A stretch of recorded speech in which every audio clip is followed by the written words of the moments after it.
నమస్తే, నేను కవిత. లీడర్తో ముఖాముఖి కార్యక్రమానికి స్వాగతం. ఈ రోజు మన లీడర్ లావు శ్రీకృష్ణదేవరాయలు. నరసరావుపేట నియోజకవర్గానికి వైఎస్ఆర్సీపీ తరపున పోటీ పడుతున్నటువంటి ఈ అభ్యర్థి తన ఫ్యూచర్ ప్లాన్స్ ఏంటి, తనకున్నటువంటి స్ట్రాటజీ ఏంటి, పొలిటికల్గా నరసరావుపేట నియోజకవర్గానికి సంబంధించి తను ఎలాంటి ఎజెండాతో అభ్యర్థుల ముందు, ఓటర్ల ముందుకు వెళ్తున్నారు, తనతోనే మాట్లాడదాం. నమస్కారం అండి. So for the first time you are contesting from here. ఎలా అనిపిస్తోంది? మీరు ఇక్కడ పల్నాడుకి సంబంధించి 7 అసెంబ్లీ సెగ్మెంట్లను కవర్ చేస్తూ నరసరావుపేటను మొత్తం తిరుగుతున్నప్పుడు ఎలా అనిపించింది క్యాంపెయినింగ్ ట్రెండ్ చూస్తూ ఉంటే? నేను లాస్ట్ 6 months నుంచి కూడా ఇక్కడ సమయకర్తగా రావడం జరిగింది. నరసరావుపేటకి వచ్చిన దగ్గర నుంచి కూడా ప్రతి గ్రామం కూడా విజిట్ చేస్తూ ఉన్నాం. విజిట్ చేసి ముందుగా వారి సమస్యలు మనం తెలుసుకొని వాటికి ఏం పరిష్కారాలు చూపించడం, ఆ పద్ధతిలో ముందుకు వెళ్తా ఉన్నాం. ఎక్కడికి వెళ్ళినా కానీ, ఏ నియోజకవర్గం వెళ్ళినా కానీ ముఖ్యమైన సమస్యలు చాలా ప్రాథమిక సమస్యలు, ఏదో అందని సమస్యలు ఏం కాదు, అన్ని ప్రాథమిక సమస్యలు. వాళ్ళు చెప్తా ఉంది ముఖ్యమైన చాలా వాటిలో, చాలా గ్రామాల్లో కానీ, చాలా పట్టణాల్లో కానీ త్రాగడానికి నీళ్ళు లేవని. అలాగే సాగుకి ఎక్కువ ఎకరాలు ఇక్కడ, ఎక్కువ మంది రైతులు ఇక్కడ వర్షం మీద డిపెండ్ అయి ఉన్నారు. వర్షం పడితే పండిస్తారు, వర్షం పడకపోతే లేదు. ఆ సంవత్సరానికి వాళ్ళకి పని ఏం లేదు, ఆదాయం లేదు, ఇంక అదే పరిస్థితి. కాబట్టి ఇవన్నీ కూడా చాలా ప్రాథమిక సమస్యలు, ఏదో కష్టమైన సమస్యలు కాదు. ఇవన్నీ కూడా తీర్చవలసిన సమస్యలు. ఇవన్నీ కూడా ఏ నియోజకవర్గానికి వెళ్ళినా కానీ ఇవే చెప్తా ఉన్నారు ఎక్కువగా. ఇప్పుడు నరసరావుపేట నియోజకవర్గానికి సంబంధించి పల్నాడు అనేది టిపికల్గా ఒక జాగ్రఫీ అనేది ఉంటుంది మిగతా ప్రాంతాలతో కంపేర్ చేసి చూస్తే ఇక్కడ. సో ఇక్కడ ఉన్నటువంటి పరిస్థితుల్ని మీ అర్థం చేసుకున్న తర్వాత వాళ్ళకి కావాల్సినటువంటి మెరుగైన వసతులు కావచ్చు, వాళ్ళకు ఉన్నటువంటి మౌలిక వసతులు ఎక్కడ ల్యాకింగ్ ఉందని మీరు అనుకుంటున్నారు? ఇప్పటికే మేము ఇందాక చెప్పినట్లు 6 నెలల నుంచి తిరుగుతూ ఉన్నాం. తిరిగి ఈ నియోజకవర్గానికి సంబంధించిన మేనిఫెస్టోని రెడీ చేసాం. ఏదో పార్టీ మేనిఫెస్టో కాదు, ఈ నరసరావుపేట పార్లమెంట్కి మేనిఫెస్టో ఒకటి తయారు చేసి ప్రతి ఒక్కరి చేతిలో కూడా పెడతా ఉన్నాం. దాంట్లో భాగంగా మేము ముందుగా ఐడెంటిఫై చేసి పార్లమెంట్ వైడ్గా 5 సమస్యలు ఐడెంటిఫై చేయడం జరిగింది. మొదటిది త్రాగునీటి సమస్యకి పరిష్కారం కూడా మేము చెప్పడం జరిగింది. పల్నాడు వాటర్ గ్రిడ్ కనుక ఏర్పాటు చేయగలిగితే కనుక అన్ని మండలానికి కూడా గ్రావిటీ ద్వారా నీళ్ళు ఇవ్వచ్చు. ప్రతి మండలం నుంచి కూడా ప్రతి గ్రామానికి కూడా నీళ్ళు ఇవ్వచ్చు. ఈ పల్నాడు వాటర్ గ్రిడ్ 10 సంవత్సరాల క్రితమే కన్సీవ్ చేశారు ఐడియా, కానీ అది ఎక్కడికి ముందుకు పడలేదు. రెండవది సాగునీరు సమస్య. దానికి ముఖ్యంగా బాధపడేది ఎక్కువగా మాచర్ల, గురజాల, వినుకొండ, ఇవన్నీ కూడా ప్రాంతాలన్నీ కూడా బాధపడతాం. అలా చిలకలూరుపేట కొన్ని ప్రాంతాలు కూడా బాధపడతాం. దాంట్లో అది కనుక మనం ముందుకు వెళ్ళాలంటే అక్కడ పూర్తి చేయవలసింది వరకపూడిశాల కనుక ప్రాజెక్ట్ కనుక పూర్తి చేయగలిగితే, అది కూడా 10 సంవత్సరాల నుంచి 40 సంవత్సరాల క్రితం అనుకున్నారు. కానీ 10 సంవత్సరాల క్రితం రాజశేఖర రెడ్డి గారు ఉన్నప్పుడు కొద్దిగా ఫండ్ రిలీజ్ చేయడం జరిగింది. ఆయన చనిపోవడం వల్ల అది ముందుకు వెళ్ళలేదు. దాని తర్వాత వచ్చిన గవర్నమెంట్స్ ఏది దాన్ని పట్టించుకోలేదు. అది కనుక పూర్తయితే 50,000 ఎకరాలు నీళ్ళు అందించవచ్చు. అలాగే త్రాగునీరు కూడా అందించవచ్చు. దాంతోపాటు ఈ చిలకలూరుపేట ఈ ఏరియాస్లో ఈ సాగర్ కాలువలను కనుక కొద్దిగా ఎక్స్టెండ్ చేయగలిగితే కనుక చివరి పొలాలకు కూడా నీళ్ళు వస్తాయి. ఇది సాగునీటి సమస్య. మూడవది మంచి వైద్యం దొరక్క బాధపడతా ఉన్నారు. ఈ పల్నాడు ప్రాంతంలో ఇప్పటికి కూడా ఏమన్నా అర్జెన్సీ ఏమైనా వస్తే కానీ, ఎమర్జెన్సీ ఏమైనా వస్తే కనుక వెళ్తే గుంటూరు వెళ్ళాలా, లేకపోతే విజయవాడ వెళ్ళాలా, లేకపోతే ఈ మధ్య కొద్దిగా ఒంగోలులో వచ్చింది, అక్కడికి వెళ్ళాలా. దాదాపుగా 120-130 కిలోమీటర్లు ట్రావెల్ చేయాలి ఏమైనా ఎమర్జెన్సీ వస్తే. అటువంటి పరిస్థితి మారాలనే ఉద్దేశంతో ఇప్పటికే మేము చెప్పడం జరిగింది. వైఎస్ఆర్ కాంగ్రెస్ పార్టీ అధికారంలోకి వస్తే కనుక పల్నాడు ప్రాంతంలో 300 to 400 bedded multi speciality hospital పెట్టే కార్యక్రమం చేయబోతా ఉన్నాం. దాంతోపాటు దాన్ని అట్లీస్ట్ ఇన్ 4 years టైంలో దాన్ని మెడికల్ కాలేజ్గా అప్గ్రేడ్ చేసే కార్యక్రమం కూడా మేము చేయబోతా ఉన్నాం. నాలుగవది సరైన నాణ్యమైన విద్య దొరక్క చాలామంది కొన్ని గ్రామాలు వెళ్తే, వినుకొండ, మాచర్ల గ్రామాలకు వెళ్తే మీరు చాలా విచిత్రమైన పరిస్థితి కనిపిస్తుంది. అక్కడ ఎవరు కొద్దిగా యంగ్ పీపుల్ ఎవరు కనిపించరు, బిలో 30-35 కనిపించరు ఎవరు. అదేంటి అని అడిగితే చదువుకి వెళ్ళిపోతారు. మంచి చదువు చదువుకోండి పేరెంట్స్ వెళ్ళిపోతారు, వాళ్ళతో పాటు పిల్లలు వెళ్ళిపోతారు. అక్కడ ఉండేదందరూ పెద్ద వయస్కులే ఉంటారు. వేరే ఊళ్ళో వదిలేసి వెళ్ళిపోవాల్సి వస్తుంది. ఆ పరిస్థితి మారాలనే ఉద్దేశంతో కనీసం మండలానికి ఉన్న గవర్నమెంట్ స్కూల్స్ని అట్లీస్ట్ మండలానికి 2 గవర్నమెంట్ స్కూల్స్ని మోడల్ స్కూల్స్గా మార్చాలనే ఉద్దేశం. దాంతోపాటు ఇక్కడ జేఎన్టీ నరసరావుపేట ఉంది. దాన్ని కూడా వచ్చి చాలా సంవత్సరాలు అవుతా ఉంది, కానీ దానికి కావాల్సిన వసతులు ఏవి కూడా ఇప్పటికి కూడా కల్పించలేదు. కనీసం బిల్డింగ్స్ పూర్తిగా కట్టలేదు, ఫ్యాకల్టీని పూర్తిగా రిక్రూట్ చేయలేదు. కనీసం ఈ మధ్య ఫండింగ్ వస్తే కనీసం ప్రహరీ గోడ కూడా కట్టలేని పరిస్థితి. దాన్ని పూర్తి స్థాయిలో నిర్మించి అన్ని వసతులు కల్పించి దాన్ని ఇండియాలో అట్లీస్ట్ ఇన్ 10 years టైం, అది కష్టమేం కాదు, within 10 years time top 100లో ఇండియన్ కాలేజెస్గా ఉంచాలనేది మా ఉద్దేశం. ఐదవది మరీ ముఖ్యమైనది, చాలా ముఖ్యమైన ప్రధానమైన సమస్య ఇక్కడ ఎక్కువగా పండించేది, రైతులు పండించేది మిర్చి. ఆ మిర్చికి వాళ్ళు పండిస్తారు, ఆ సంవత్సరం బాగానే అన్నీ కుదిరితే, వర్షాలు పడి ఎరువులు అన్నీ సరిగ్గా కుదిరి అయితే మా పంట చేతికి వస్తే హయ్యర్ రేట్ ఉండదు. సరే, పంట చేతికి రాకపోతే లాస్, ఇయర్ పూర్తిగా లాస్. అలా కాకుండా దాని పరిస్థితి మార్చాలంటే కనుక దాన్ని వాల్యూ ఎడిషన్ ఇండస్ట్రీస్ ఏమైనా తీసుకొస్తే, దానిలోంచి ఆయిల్ తీయడానికి కానీ దానిలోంచి ఏమైనా చేయడానికి కానీ తీసుకొస్తే కనుక ఒకవైపు రైతులకి మంచి గిట్టుబాటు ధర వస్తుంది, అలాగే ఇక్కడ ఉన్న యువతకు కూడా ఉద్యోగాలు వస్తాయి. కాబట్టి ఈ 5 ప్రధానమైనవి మేము అంశాలతో ముందుకు వెళ్తా ఉన్నాం. మీరు ఇప్పుడు 7 నియోజకవర్గాలకు సంబంధించి ఇక్కడ ఉన్నటువంటి నూకెన్ కార్నర్ని కూడా కవర్ చేస్తూ మీరు తిరుగుతున్నప్పుడు హౌ ఇస్ ద రెస్పాన్స్? మీరు ఇంతమందిని కలుస్తూ వీళ్ళ దగ్గరికి తిరుగుతూ ఉన్నప్పుడు రెస్పాన్స్ అనేది ఎలా ఉంది? మీకు సంబంధించి చూసుకుంటే ఎక్కువగా యూత్ ఫాలోయింగ్ ఎక్కువే కనిపిస్తోంది ఇక్కడ. ఎలా అనిపించింది మీకు ఈ రియాక్షన్స్ ఇవన్నీ చూసిన తర్వాత? ఎక్కడికి వెళ్ళినా కనిపించేది మొదట ఏమిటి అంటే, వైఎస్ఆర్ కాంగ్రెస్ పార్టీ జెండా చూసినా, వైఎస్ఆర్ కాంగ్రెస్ పార్టీ నాయకులను చూసినా ముఖ్యంగా కనిపించేది అందరిలో కూడా, ముఖ్యంగా బీసీ, ఎస్సీ, ఎస్టీ, మైనారిటీ వీళ్ళ మొహాల్లో ముందుగా కనిపించేది ఏంటంటే ఒక ఆనందం కనిపిస్తుంది, ఒక కళ్ళలో ఆనందం కనిపిస్తుంది. మనకి ఒక అవకాశం రాబోతా ఉంది. ఈసారి మనకి నవరత్న పథకాల ద్వారా మన కుటుంబాలకి, మన పిల్లల భవిష్యత్తు బాగుంటుంది. కాబట్టి ఈసారి వైఎస్ఆర్ కాంగ్రెస్ పార్టీకి మనం మద్దతు ఇవ్వాలి. మద్దతు ఇచ్చే క్రమంలో చూశారు ఎంతమంది బయటకు వచ్చారు. మేము చెప్పింది కూడా, ఇక్కడ ప్రోగ్రామ్ ఉందని చెప్పింది కూడా కొన్ని గంటల ముందే చెప్పాం వస్తున్నామని చెప్పి. అయినా కానీ పెద్ద ఎత్తున అందరూ కూడా వచ్చి ఈసారి ఏదో వైఎస్ఆర్ కాంగ్రెస్ పార్టీ అధికారంలో రావాలని కోరుకోవట్లేదు. ఈసారి అందరూ కోరుకుంటా ఉంది, ఈసారి మా పార్టీకి అధికారంలో రావాలి, మన పార్టీ అధికారంలో రావాలని అందరూ కోరుకుంటా ఉన్నారు. శ్రీకృష్ణదేవరాయలు ఎందుకని నరసరావుపేటనే సెలెక్ట్ చేసుకున్నారు? ఎందుకంటే ఒకవైపు చూస్తుంటే దశాబ్దాల తరబడి రాజకీయ అనుభవం ఉన్నటువంటి సీనియర్లు కనిపిస్తున్నారు. ఒకవైపు రాయపాటి సాంబశివరావు కావచ్చు, కన్నా లక్ష్మీనారాయణ కావచ్చు, మోర్ దెన్ డెకేడ్స్, అంటే 2-3 దశాబ్దాలకు పైగా రాజకీయ జీవితం ఉన్నటువంటి వాళ్ళు అంతా సీనియర్స్ కనిపిస్తున్నారు. మీరేమో ఎంట్రీ అవ్వడమే డైరెక్ట్గా ఒక ఎంపీగా ఇక్కడ మీరు సెలెక్ట్ రావడం అనేది మీరు బై ఛాన్స్ వచ్చేసారా, మీ అంతటి మీరే అనుకుని వచ్చిన ఛాన్స్ ప్లేస్ ఇది? యాక్చువల్లీ నేను దీనికి రాకముందు గుంటూరు సమన్వయకర్తగా ఉన్నప్పుడు కొద్దిగా పరిస్థితులు మారటం వల్ల, కొన్ని సమీకరణాలు మారటం వల్ల జగన్మోహన్ రెడ్డి గారు రావడం జరిగింది. నీకేమన్నా ఇబ్బంది ఉంటుందా నర్సరావుపేట వెళ్ళడానికి? నీకు ఇబ్బంది లేకపోతే నువ్వు వెళ్దు కానీ అంటే, నేను I took it as a ఛాలెంజ్గా తీసుకొని లేదు చేస్తానని చెప్పి రావడం జరిగింది.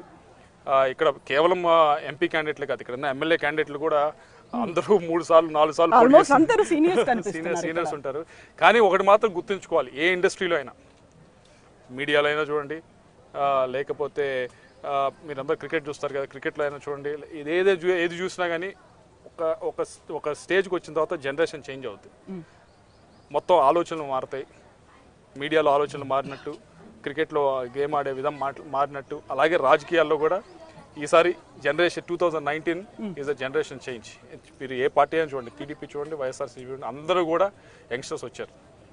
ఇప్పుడు వీళ్ళందరూ ఇప్పుడు లాస్ట్ టైం పార్టిసిపేట్ చేసిన 2014లో పార్టిసిపేట్ చేసిన నాయకులు అందరూ కూడా ఎయిదర్ 77 బ్యాచ్ అయినా ఉండాలి, 83 బ్యాచ్ అయినా ఉండాలి. వాళ్ళే ఉన్నారు. ఆ 30 సంవత్సరాలకు వచ్చారు, అయిపోయింది. ఇంకా this the end of it. Actually last election అయిపోవాల్సింది, బట్ స్టిల్ ఇక్కడ దాకా వచ్చారు. సో ఇది జనరేషన్ చేంజ్ కూడా రాకపోవడానికి కారణం ఏంటంటే, మీరు పాపులేషన్ చూస్తే కనుక 70% of the population below 35 years.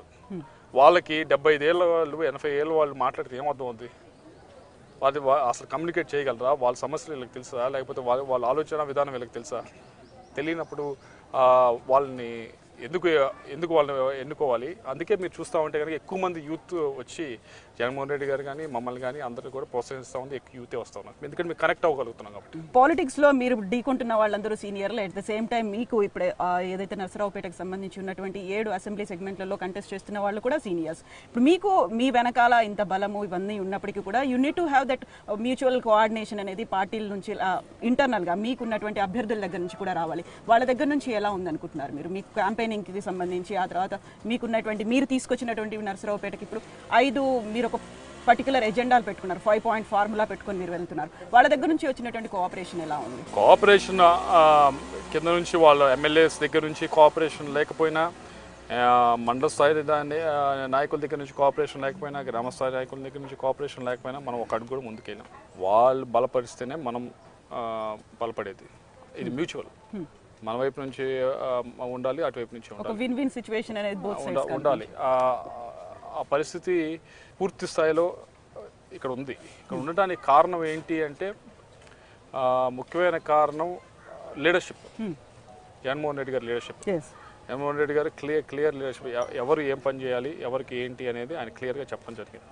So అందరి నుంచి కూడా పూర్తి స్థాయి సహకారం ఉంది. ఏదో ఒకరిద్దరి నుంచి ఎక్కడో చిన్న కింద స్థాయి నాయకుల దగ్గర లేకపోయినా కానీ వాళ్ళని కంపల్సరీ చేయడానికి ఎమ్మెల్యే క్యాండిడేట్స్ ఉన్నారు, లేకపోతే మండల స్థాయి నాయకులు వాళ్ళు కంపల్సరీ చేస్తారు. ఒకవేళ నాతో పని అవ్వకపోతుంటే వాళ్ళతో మాట్లాడతారు, లేకపోతే వాళ్ళతో పని అవ్వకపోతే నాతో మాట్లాడతారు. సో ఇదంతా కూడా it's very happy win win situation. ఇప్పుడు విభజన జరిగిన తర్వాత వచ్చినటువంటి మొట్టమొదటి ఎన్నికలు, ఒక గతంలో ఎప్పుడు కనిపించిన హై ఇంటెన్సిటీ ఉన్నటువంటి పొలిటికల్ అట్మాస్ఫియర్ ఇప్పుడు ఏపీలో కనిపిస్తోంది. ఫ్యూచర్ ఎలా ఉంటుంది అని మీరు అనుకుంటున్నారు? 2024 వరకు, 2019 తర్వాత గవర్నమెంట్కి రావాల్సినటువంటి సీట్లు 275 స్థానాలకు ఎన్ని వస్తాయి అనుకుంటున్నారు? 25 ఎంపీలకి ఎన్ని వస్తాయని మీరు ఎక్స్పెక్ట్ చేస్తున్నారు వైఎస్ఆర్సీపీకి? నేను హైపోథెటికల్గా మాట్లాడటానికి నాకు ఇష్టపడుతున్నాను, కానీ ఐ గివ్ ఏ దాన్ని హైపోథెటికల్గా మాట్లాడే దానికంటే కూడా ఐ గివ్ ఏ లాజిక్. ఆ లాజిక్ ప్రకారం అయితే చాలా యాంటీ ఇన్కంబెన్సీ ఉంది, హ్యూజ్ యాంటీ ఇన్కంబెన్సీ. ఎందుకంటే చాలా విపరీతంగా ప్రామిసులు చేశారు. విభజన అయిపోయిన తర్వాత ఎలా గోలా రావాలి సీఎం కుర్చీలోకి అని చెప్పి బాబు గారు చంద్రబాబు నాయుడు గారు చాలా ఎక్కువ ప్రామిసులు చేశారు. చేసిన ప్రామిసెస్లో కనీసం 10% ప్రామిసులు కూడా నిలబెట్టుకోలేకపోయారు. చాలా ప్రామిసులు చేశారు, చేయలేనివి కూడా వాళ్ళ చేతులు లేనివి. అంటే సెంట్రల్ గవర్నమెంట్ చేతిలో ఉంటే సుప్రీంకోర్టుకి వెళ్ళి తెచ్చుకోవాల్సి ఉంటాయి, అన్నీ కూడా చేశారు. కాబట్టి అవన్నీ చూసిన తర్వాత ప్రజలు పూర్తిగా నిస్పృహలో ఉన్నారు. ఏది మనం ఏంటి ఎంత మోసపోయాము, ఏది ఒక్క అడుగు కూడా మనం ముందుకు వెళ్ళలేదు. 5 సంవత్సరాల క్రితం ఎంత ఆదాయం ఉందో కుటుంబానికి 5 సంవత్సరాల తర్వాత ఇప్పుడు చూస్తే ఆదాయం అంతే ఉంది, పెద్ద ఏం పెరగలేదు. కాబట్టి అది చూసినప్పుడు వాళ్ళకి తెలుస్తుంది కదా, ఫీల్ అవుతారు కదా, మనకేమైంది, మన పిల్లల భవిష్యత్తు ఏమైనా బాగుపడిందా, మనకేమైనా మన కుటుంబ పరిస్థితి ఏమైనా బాగుపడిందా అని చూసుకుంటే కనుక పెద్ద ఏం ముందుకు వెళ్ళలేదు. ముందుకు వెళ్ళినప్పుడు వాళ్ళకి చెప్తారు కదా దాన్ని క్లియర్గా, దాన్ని క్లియర్ ఆన్సర్ ఇస్తారు. పోయినసారి అంతా కొద్ది కన్ఫ్యూజన్లో ఉన్నారు. ఎందుకంటే 2014 ఎలక్షన్ చాలా ఎక్కువ విషయాలు అవుతా ఉన్నాయి ఒకేసారి. విభజన అవుతా ఉంది, కొత్త పార్టీలు పుట్టుకొస్తా ఉన్నాయి. వైఎస్ఆర్ కాంగ్రెస్ పార్టీ అప్పుడే పుట్టుకొచ్చింది, అలాగే ఇంకో 2-3 పార్టీలు పుట్టుకొచ్చినాయి. విభజన అయింది, దీంతో పాటు కన్ఫ్యూజన్ స్టేట్ ఉంది. కాబట్టి వర్డిక్ట్ కూడా చాలా కన్ఫ్యూజ్డ్గా వచ్చింది. కానీ ఈసారి మాత్రం ఎవరి మైండ్లో కూడా కన్ఫ్యూజన్ లేదు. ఈసారి వాళ్ళు చూసేది ఎవరైతే క్లియర్గా ఆలోచిస్తారో, క్లియర్గా నాయకత్వం ఇస్తారో, ఉన్నట్టు మాట్లాడతారో, చెప్పిన హామీలు నెరవేరుస్తారనే నమ్మకం ఉంది, ఎవరిపైతే నమ్మకం ఉందో వారికే ఈసారి క్లియర్ మ్యాండేట్ ఇస్తారు. క్లియర్ మ్యాండేట్ కూడా ఇచ్చే థంపింగ్ మెజారిటీ ఇస్తారు. అంతేగాని అటు ఇటుగా 80 సీట్లు 90 సీట్లు 70 సీట్లు అలా ఎవరు ఇస్తే థంపింగ్ మెజారిటీతో ఇస్తారు. ఇప్పుడు ఎంపీకి ఒక గురుతరమైనటువంటి బాధ్యత ఉంది. విభజన హామీల అమలు జరగలేదని, కేంద్ర నిధుల విడుదలలో జాప్యం ఉందని, లేకపోతే ప్రత్యేక హోదా, వీటన్నిటికీ సంబంధించి ఇప్పుడు మీరు గెలిచిన తర్వాత ఎంపీగా మీరు చేయాల్సినటువంటి రెస్పాన్సిబిలిటీ ఫస్ట్ రాష్ట్ర ప్రయోజనాలు నెరవేరేలా కృషి చేయడం. దానికి సంబంధించి మీరు దాన్ని ఎలా చూస్తున్నారు? నెక్స్ట్ గెలిచిన తర్వాత ఉండేటువంటి రెస్పాన్సిబిలిటీ నాట్ ఓన్లీ ఇక్కడ ఉన్నటువంటి నరసరావుపేట నియోజకవర్గానికి సంబంధించినటువంటి అభివృద్ధి కాదు, ఏపీకి సంబంధించి ఎంపీలందరూ కలిసి చేయాల్సినటువంటి ఒక రెస్పాన్సిబిలిటీ అనేది. It will be a long fight, just like that అవుతుంది. We should be prepared for a long fight. రాష్ట్ర ప్రజలు కూడా ప్రిపేర్ అయి ఉండాలి. ప్రిపేర్ అవ్వటం అంటే ఏ విధంగా అంటే, ఇప్పుడు మనకి ప్రత్యేక హోదా కావాలని అనుకుంటున్నాం అని మనం చాలా గట్టిగా ఉన్నాం. ప్రత్యేక హోదా గురించి మనం గట్టిగా పోరాడుతూనే అన్ని పార్టీలు కూడా ఒప్పించే బాధ్యత కూడా మనం తీసుకోవాలి. చాలా రీజనల్ పార్టీస్ ఉన్నాయి, వాళ్ళందరితో కూడా సంతకం పెట్టించాలి. మన పరిస్థితి వివరించాలి, వాళ్ళతో సంతకం పెట్టించాలి. ఇదిగోండి ఏపీకి నిజంగా అన్యాయం జరిగింది కాబట్టి చెయ్యాలి అని తీసుకురావాలి. అన్ని పార్టీలు కూడా ఒప్పించాలి నిజంగానే. కాబట్టి ఇది కొద్దిగా లాంగ్ ప్రాసెస్. అందరినీ ఒక తాటిపైకి తీసుకురావాల్సిన అవసరం ఉంది. ఈ విభజన హామీలు రావాలన్నా అందరినీ ఒక తాటిపై తీసుకురావాల్సిన అవసరం ఉంది. కాబట్టి వీటి అన్నిటికీ కూడా కావాల్సింది ఏంటంటే, ఇందాక మళ్ళీ ఐఎమ్ రిపీటింగ్ మై సెల్ఫ్, ఆ క్లియర్ లీడర్షిప్ ఉండాలి. లాస్ట్ క్వశ్చన్, హైపోథెటికల్ గా నెంబర్ గేమ్ అలా కాకుండా మీకు ఎంత మెజారిటీ వస్తుందని మీరు ఎక్స్పెక్ట్ చేస్తున్నారు? అగైన్ ఐ డోంట్ అలా నేను I don't come to those kind of ఒక నెంబర్ అయితే చెప్పదలుచుకోలేదు. నాకు చెప్పడం అదే హైపోథెటికల్ నేను ఆలోచించ గో బై లాజిక్ మీదే వెళ్ళడం జరుగుతూ ఉంది. అంటే ఒకటి కనిపిస్తోంది క్లియర్గా ఏంటంటే, ఈ 5 సంవత్సరాల నుంచి కాదు, ఈ 10 సంవత్సరాల నుంచి కూడా చూస్తే కనుక ఎక్కువగా ప్రజలు కోరుకుంటా ఉంది ఏంటంటే, అవైలబిలిటీ ఉండే లీడర్ కావాలని కోరుకుంటా ఉన్నారు. కాబట్టి ఆ అవైలబిలిటీలో ఉండే లీడర్ ఎవరున్నారో చూసుకొని వాళ్ళు ఎన్నుకునే పరిస్థితి ఉంది. ఈ 5 సంవత్సరాల నుంచి కూడా ఇక్కడ ఉన్న ఎంపీ గారు రాయపాటి సాంబశివరావు గారు ఎప్పుడు కూడా ఈ నియోజకవర్గానికి వచ్చింది లేదు. పట్టుమని 10 సార్లు కూడా ఒక్కొక్క ఎమ్మెల్యే కాన్స్టిట్యున్సీకి వెళ్ళింది లేదు. కొన్ని ఎమ్మెల్యే కాన్స్టిట్యున్సీకి ఆయన వెళ్ళలేరు. ఆయన 10 రోజుల క్రితం అయితే నేను పోటీ చేయను, నాకు చాలా ఇబ్బందులు ఉన్నాయి, ఆర్థికమైన ఇబ్బందులు ఉన్నాయి, ఆరోగ్యపరమైన ఇబ్బందులు ఉన్నాయి అని చెప్పడం జరిగింది. నేను చేయలేను, నన్ను ఇబ్బంది పెట్టమాకండి అని చెప్పారు. కానీ అయినా కానీ తెలుగుదేశం పార్టీ వాళ్ళు క్యాండిడేట్ దొరక ఆయన పెట్టడం జరిగింది. ఆయన్ని బాధ పెడుతూ, ఇక్కడ ఉన్న నియోజకవర్గంలో ఉన్న ప్రజల్ని బాధ పెడుతూ, ముఖ్యంగా నియోజకవర్గంలో ఉన్న ప్రజలను బాధ పెడుతూ ఆయన్ని ఇక్కడ ప్రజలపైన రుద్దడం జరుగుతూ ఉంది. కాబట్టి అన్నీ గమనిస్తూ ఉన్నారు ప్రజలు. ఎవరైతే అవైలబుల్గా ఉన్నారో 6 months నుంచి నేను తిరుగుతూ ఉన్నా, ప్రతి గ్రామం వెళ్తూ ఉన్నా, ప్రతి ఒక్కరిని ముఖాముఖి కలుస్తూ ఉన్నాం. కాబట్టి అట్ ద సేమ్ టైం నా వైపు యూత్ ఉంది, నా వైపు ఏజ్ ఉంది, వాళ్ళతో పాటు పరిగెత్తగలను. కాబట్టి ఇవన్నీ చూస్తారు. చూసిన తర్వాత ఐ థింక్ నేను ఇందాక చెప్పినట్లు ఇస్తే థంపింగ్ మెజారిటీ ఇస్తారు, అంతేగాని అటు ఇటుగా ఏదో 10,000 20,000 ఆ మెజార్టీలు రావు. ఇస్తే థంపింగ్ మెజారిటీ ఇస్తారు. So that you can feel and sense ఒక క్లియర్గా ఒక ఇండికేషన్ అవుతుంది, because they made their mind, అంతే కదా, మీ వైపు గాలి వీస్తోంది అనేది you can say that. They made they mind. ఎందుకంటే ఈ రెండు పార్టీలు కూడా, మా పార్టీ వైఎస్ఆర్ కాంగ్రెస్ పార్టీ కానీ తెలుగుదేశం పార్టీ కానీ 6 నెలల నుంచి కూడా మేము ప్రచారం చేస్తున్నాం. ఎక్కడ జరుగుతూ ఉంటుంది, ఏది హాస్పిటల్లో కాకుండా 6 నుంచి 7 నెలల నుంచి కూడా చేస్తున్నాం. మేమైతే మరి ప్రతిపక్షంలో ఉన్న మేము ప్రతిరోజు కూడా ఏదో కార్యక్రమం పెట్టుకొని జనంలోనే ఉంటాం అన్నాం, ఏదో కార్యక్రమం పెట్టుకుని మా ఎమ్మెల్యే క్యాండిడేట్లు కానీ అందరూ కానీ. కాబట్టి వాళ్ళకి ఆల్రెడీ డిసైడ్ అయిపోయారు ఎటు వేయాలి, ఎవరికి వేస్తే మనకు ఉపయోగమని వాళ్ళు డిసైడ్ అయిపోయారు. ఇప్పుడు కొత్తగా మళ్ళీ వాళ్ళు మారేది అంత ఏం లేదు. కాబట్టి వాళ్ళ కళ్ళలో చూస్తుంటే మాకైతే క్లియర్గా కనిపిస్తూ ఉంది. ఈసారి వాళ్ళ భవిష్యత్తు, మా భవిష్యత్తు మా చేతిలో ఉండాలి, అంతేగాని కళ్ళబొల్లి మాటలు నమ్మకూడదు అని చెప్పి వాళ్ళు డిసైడ్ అయ్యారు. Thank you so much and best wish. Lavu Srikrishnadevarayalu చాలా కాన్ఫిడెంట్ గా అయితే ఉన్నారు. నరసరావుపేటకు సంబంధించి తాను ఖచ్చితంగా గెలిచి తీరుతానని ఒక వేవ్ కనిపిస్తోంది, ఒక ట్రెండ్ సెట్టింగ్ గా అవుతానని చెప్తున్నారు. మరి ఏం జరగబోతోంది, ఏపీ ఓటర్లు ఎవరికి పట్టం కడతారు? Keep watching ABN Andhra Jyothi.